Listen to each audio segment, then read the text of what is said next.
Spirit, may the true word move swiftly from the ear to the heart, and from the heart to the world around us. Amen. I wonder how many times each of us over the years have heard this story of loaves and fishes that somehow miraculously come to feed thousands of people. Thousands. And what is it about this particular story that is unique in the sense that all four of the gospel narratives, all four chapters, Matthew, Mark, Luke, and John, contain this story? No other story can say that. It's an important story that all of the gospel narrators have borne witness to. So what is it about this particular story? Maybe it was the size of the crowd, the scale of the issue. 5,000 people. Maybe it was the scale of the human need that was presented. Not just 5,000 people, but 5,000 people that needed to be fed.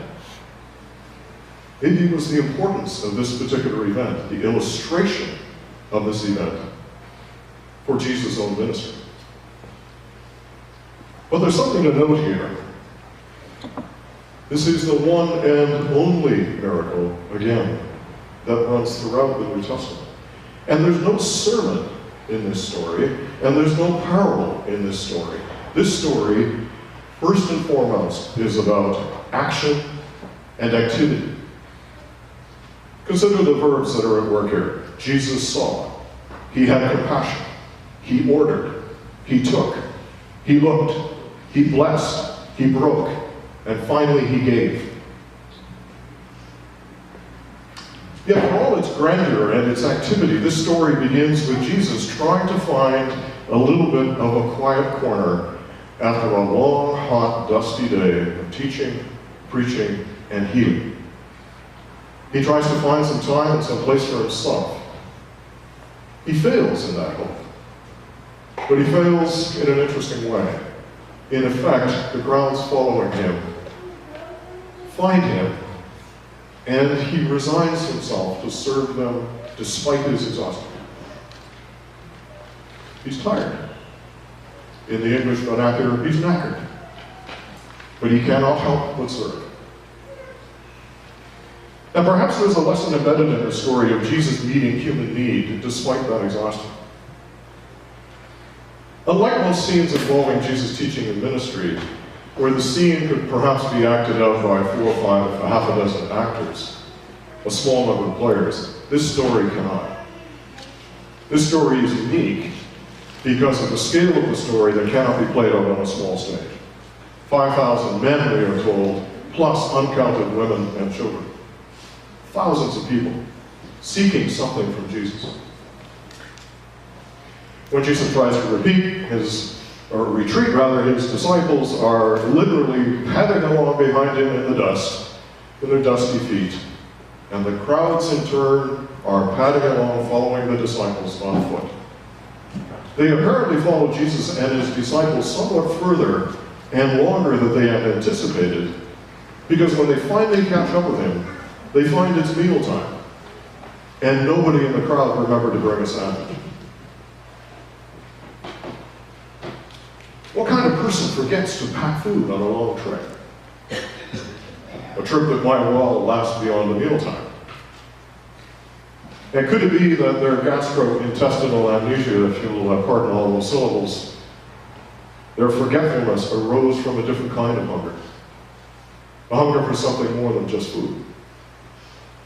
We might ask, could it have been a hunger of the soul that caused the crowd to continue in pursuit of Jesus even after the point that their stomachs started to growl?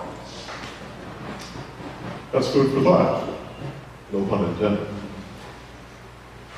As the crowd catch up to Jesus, the disciples become concerned about the late hour and suggest the need for the crowd to disperse into the surrounding villages to buy food and feed themselves. Yet even here, there's no mention of the crowd's mumbling or grumbling about physical hunger. It's as though they're seeking a different kind of fulfillment, a different kind of satiation, which was the reason for their following Jesus in the first place.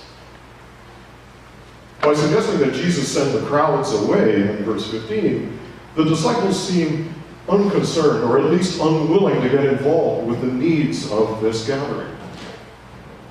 There's an unspoken tension here. The need to feed a crowd on a massive scale, overwhelming the disciples' own sense of their ability to meet that need, their own sense of agency and ability. If there were 6 people following Jesus in this story, maybe the disciples would have felt adequately empowered to feed them. But there were 5,000 plus, and the disciples were clearly overwhelmed. By suggesting that Jesus sent them away, maybe the disciples were at once bleating and confessing of their own sense of powerlessness in the face of human need. Perhaps they were also overtly wishing that this need would simply go away. If the crowd were to disperse, there'd be no need for further action on their part. But Jesus' response to their suggestion is a call to action. He says, they need not go away. You give them something to eat. So Jesus reminds the disciples that they are responsible for feeding the hungry, even if the task seems daunting. And too often the disciples, like us, would be happy if the unmet need around them was simply to go away or otherwise become out of sight.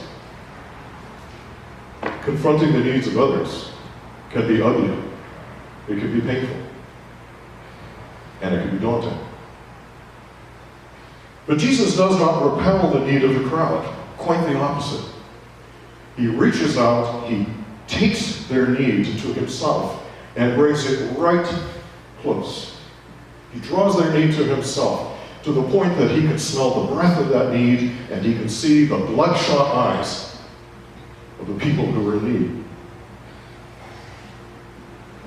This story is often been titled, Jesus Feeding the 5,000. That's how many of us remember it.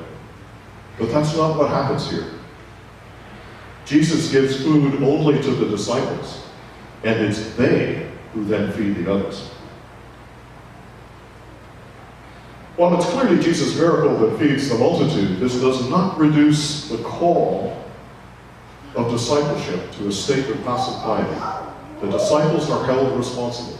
He will not let them go and be passive in the face of this need. He will not allow them to suggest that they disperse their villages and feed themselves. Their call, the disciples' call and our call, is a call to active ministry that meets human need.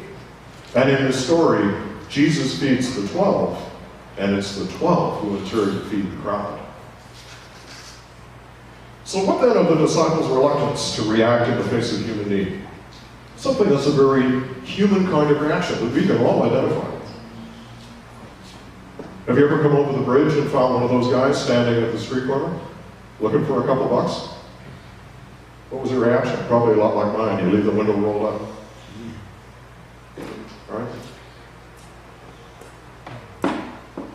Could it be that despite being present in the reality of Jesus' ministry, the disciples thought genuinely that they didn't have enough?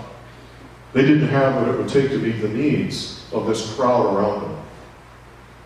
Because when Jesus orders them to feed the gathering, they respond, "We have nothing here. Nothing here. But 5 loaves and 2 fish." You can almost see Jesus' expression in this exchange, can't you? As he's sort of standing there and saying, right. And while it's true that what they had was meager, they describe it inappropriately as nothing. But in the hands of Jesus, this nothing is turned into a bounty beyond any of their imagination.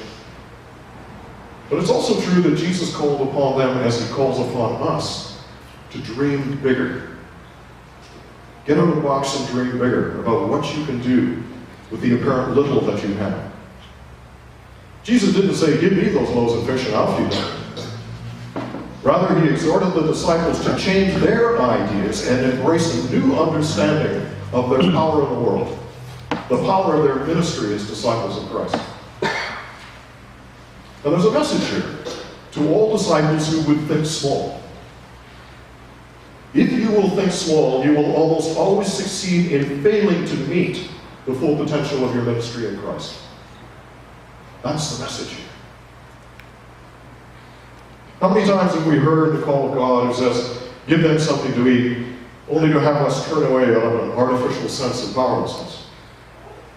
If we think we have nothing in our baskets with which to minister, when in fact we have a few loaves and fishes, then Jesus will have nothing with which to feed the hungry through us. And while this story is partly about the empowering nature of God working through us, it's also a story of holy mystery.